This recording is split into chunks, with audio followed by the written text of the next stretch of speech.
राज्यातील मोफत शिक्षण व्यवस्था धोक्यात आणण्याचा शासनाचा प्रयत्न असल्याचा आरोप करत शिक्षक संघटनांनी अमरावतीतील विभागीय शिक्षण उपसंचालक कार्यालयासमोर जोरदार आंदोलन छेडले।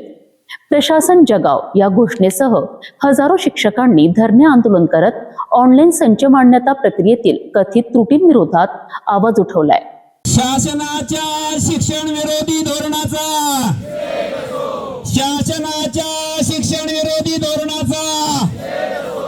विजयुक्त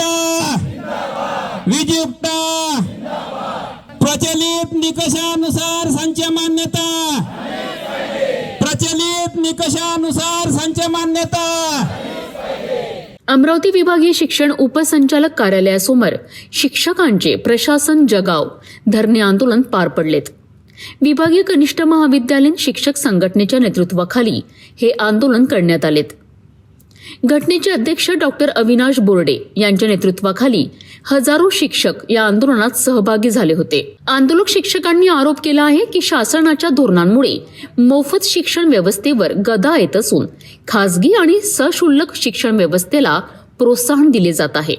आज जो विषय आहे धरणे आंदोलन हे या शिक्षण उपसंचालक कार्यालय अमरावती या ठिकाणी होत आहे। यामध्ये जे आम्ही सर्वजण सहभागी झालेलो आहे ते यासाठीच की ऑनलाईन जी संच मान्यता होत आहे ती ऑनलाईन संच मान्यता ही जुन्या निकषानुसार झाली पाहिजे आणि सर्व वर्गसंख्या टिकली पाहिजे। त्याचबरोबर आपली वर्गसंख्या टिकण्यासाठी जे कोचिंग क्लासेसचं आहे ते सुद्धा त्यावर सुद्धा काहीतरी कारवाई झाली पाहिजे, तरच आपले शाळा वर्ग टिकतील। आणि सर्वानुमते मी हेच विनंती करते की जुन्या निकषानुसार संच मान्यता झाली पाहिजे।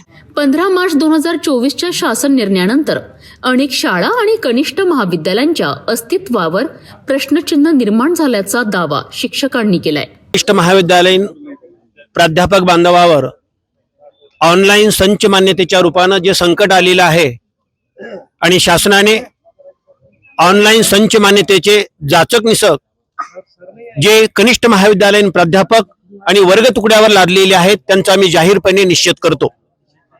महाराष्ट्राला संतांची भूमी म्हणतात, महाराष्ट्राला शिक्षणाची भूमी म्हणतात, पण याच महाराष्ट्रामधील अनुदानित आणि अंशतः अनुदानित शिक्षण पद्धती उद्ध्वस्त करण्याचा निर्णय या महाराष्ट्र सरकारने घेतला की काय अशी शंका निर्माण झालेली आहे। आतापर्यंत कनिष्ठ महाविद्यालयाची संच मान्यता जुन्या निकषानुसार केली जात होती आणि जुन्या निकषानुसार गोरगरिबांचे दीनदलितांचे हजारो मुले या अनुदानित आणि अंशतः अनुदानित शिक्षण पद्धतीद्वारे शिक्षण घेत होते। पण शासनाने मात्र आता जे ऑनलाईन संच मान्यतेचे जाचक निकष लावलेले आहेत या जाचक निकषामुळे ही कनिष्ठ महाविद्यालयीन अनुदानित शिक्षण पद्धती उद्ध्वस्त झाल्याशिवाय राहणार नाही।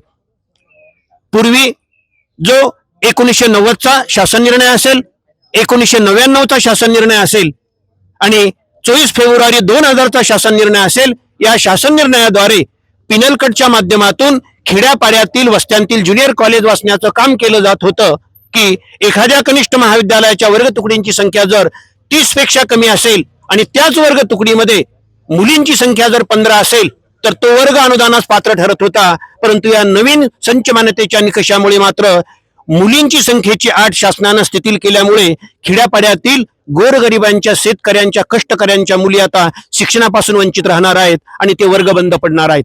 जर हे सर्वसामान्यांना शिक्षण देणारे, सर्वसामान्यांना सामावून घेणारे खेड्यापाड्यातील जर वर्गच बंद पडले तर ही सामाजिक व्यवस्था विखुरल्याशिवाय राहणार नाही। म्हणून मी आज या junior college, Vidarbha junior college teachers association विजुक्ताच्या वतीनं शासनास अशी विनंती करतो की शासनाने ऑनलाईन संच मान्यता जरूर करावी, पण या ऑनलाईन संच मान्यता करत असताना ती जुन्या नियमानुसार केली गेली पाहिजे आणि अनुदानास पात्र असणारे सर्व वर्ग वाचले पाहिजे। याशिवाय ऑनलाईन संच मान्यता प्रक्रियेमध्ये अनेक तांत्रिक आणि प्रशासकीय त्रुटी असल्याचा आरोपही आंदोलकांनी केला आहे। आज विजुक्ताकडून शिक्षण उपसंचालक कार्यालयाच्या समोर प्रशासन जगाव हे जे आंदोलन सुरू केलं गेलं या मागचा उद्देश हाच आहे की शासनाने जे ऑनलाईन संच मान्यतेचा ड्राफ्ट दिला आहे त्यामध्ये दुरुस्त करण्याच्या मागण्या गेल्या वर्षभरापासून आम्ही करत आहे।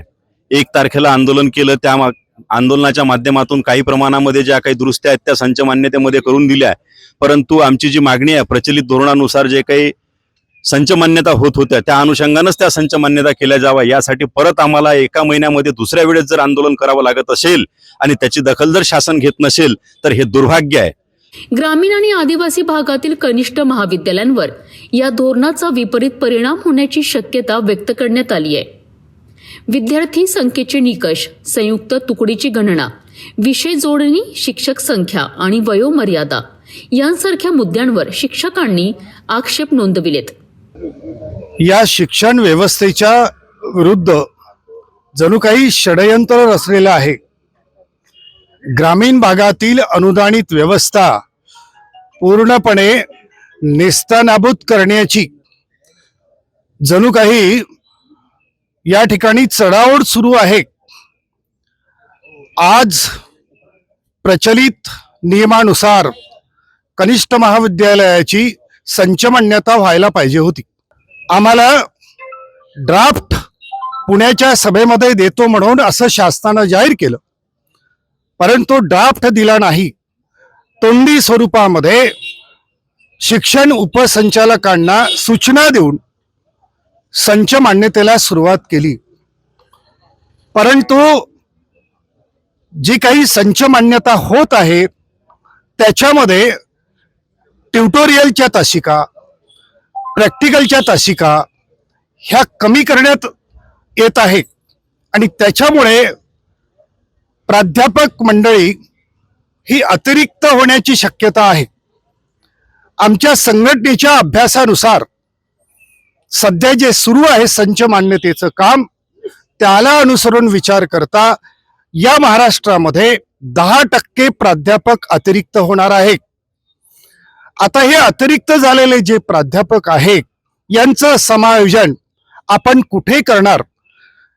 शासनाने आपली नीती जी चुकीची अवलंबिली आहे त्याचा परिणाम म्हणून स्वयं अर्थसहाय्यित कॉलेजमध्ये मोठ्या प्रमाणात ऍडमिशन होत आहे. नवीन नवीन कॉलेज देत आहे.